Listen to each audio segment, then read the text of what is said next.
आज की कैबिनेट में मध्य प्रदेश के किसान को उसकी फसल का वाजिब मूल्य मिले, उचित मूल्य मिले, बढ़कर मूल्य मिले और इसके लिए गेहूं के एक्सपोर्ट पर प्रेजेंटेशन भी हुआ और विस्तार से बातचीत भी हुई। वैरायटी तक पे बात हुई, मतलब इससे आप मुख्यमंत्री की गंभीरता का अंदाजा लगाएंगे कि सरवती क्या भाव जाएगा, लोकमन क्या भाव जाएगा, कठिया क्या भाव जाएगा। इन विषयों पर भी विस्तार से बात हुई और आज उन्होंने स्पष्ट रूप से सम्मानित विभागों के दोनों के मंत्रियों को भी स्पष्ट कहा है कि प्रतिदिन समीक्षा हो और किसान को बड़ा लाभ इसमें फसल में मिलना चाहिए।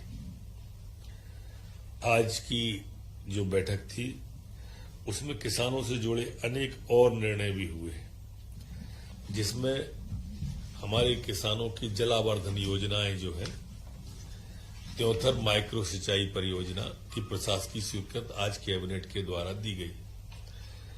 इसमें 89.83 करोड़ रुपए की आज प्रशासकीय स्वीकृति कैबिनेट के द्वारा दी है, जिसकी सिंचाई क्षमता 7,600 हेक्टेयर रखी गई है और 52 गांवों को इसमें त्योथर के 52 गांवों को माइक्रो सिंचाई योजना का लाभ मिलेगा।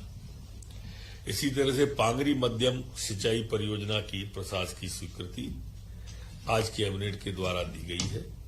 ये पांगरी मध्यम हौज सिंचाई परियोजना की लागत 145.10 करोड़ और सिंचाई क्षमता 4,400 हेक्टेयर रबी सिंचाई की अनुमति दी गई है।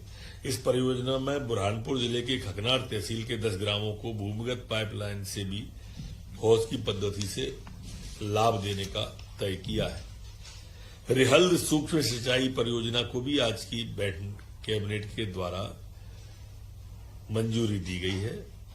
ये रिहल्द सूक्ष्म सिंचाई परियोजना की लागत 672.25 करोड़ रुपए है और सिंचाई क्षमता इसकी 38,000 हेक्टेयर है रबी की सिंचाई के लिए और 113 गांवों में इससे सिंचाई सुविधा प्राप्त होगी। ये सब देख के आपको लगता भी होगा कि आज की कैबिनेट किसानों को समर्पित कैबिनेट है, धरती पुत्र को समर्पित हमारी कैबिनेट है।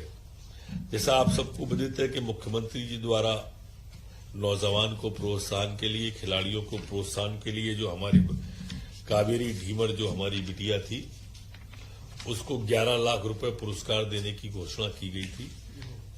आज कैबिनेट के द्वारा वो 11 लाख रुपए की जो सीएम की घोषणा थी उसको आज स्वीकृत किया गया है और दिया गया है।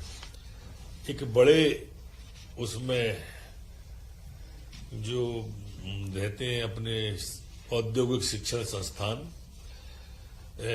इनमें अधिकारियों के स्वीकृत पदों में से रिक्त पदों के विरुद्ध 11 माह हेतु मेहमान प्रवक्ता के रूप में 125 रुपए प्रति घंटा आईटीआई जो हमारे कॉलेज हैं, उन आईटीआई कॉलेजों के अंदर अब 125 रुपए प्रति घंटा, अधिकतम 5 घंटे और 14,000 रुपए स्वीकृत मानदेय हमारे अतिथि विद्वान जो होते हैं आईटीआई के, उनको देने का आज तय किया है।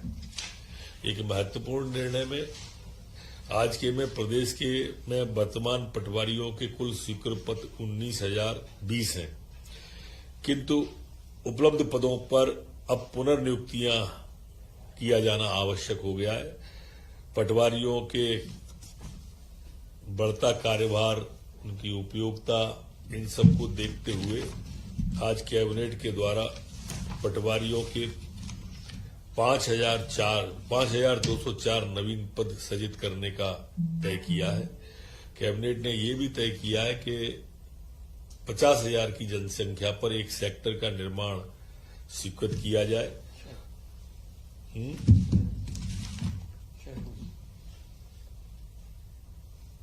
एक सेक्टर नगर सर्वेक्षक का पद स्वीकृत किया जाए।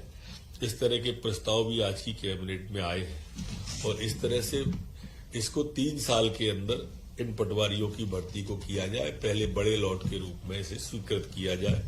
ये मध्य प्रदेश की कैबिनेट ने तय किया है। एक अन्य निर्णय में जो महत्वपूर्ण भी है हमारे बच्चों की दृष्टि से, एक नवाचार मध्य प्रदेश की सरकार करने जा रही है। हमारे यहाँ नवाचार में हमारे यहाँ कुछ स्कूल ऐसे हैं जिनको हम, और कुछ संस्थाएं ऐसी हैं जो बच्चों की दृष्टि से, पढ़ाने की दृष्टि से बहुत उपयोगी साबित हुई है, जैसे रामकृष्ण मिशन है, विवेकानंद केंद्र है, विद्या भारती है, कुछ स्कूल है, इस तरह के स्कूल है। इसी में हमने नवाचार में एक सूर्या फाउंडेशन को प्रयोग के बतौर पर एक स्कूल सीहोर जिले का कन्या परिषद संचालन को देने का आज कैबिनेट ने निश्चय किया है, जिनमें 3 बच्चे तो निःशुल्क रहेंगे और 1 बच्चे को फीस लेने की अनुमति उन लोगों को रहेगी। इससे शिक्षा के क्षेत्र में गुणात्मक सुधार आएगा और हमारे अगर इसमें सफल होते हैं तो सर्वोदय विद्यालय जो मजदूरों के बच्चे हैं उनके बारे में जो चल रहे हैं उनमें ये प्रयोग किया जाएगा। देखिए आपको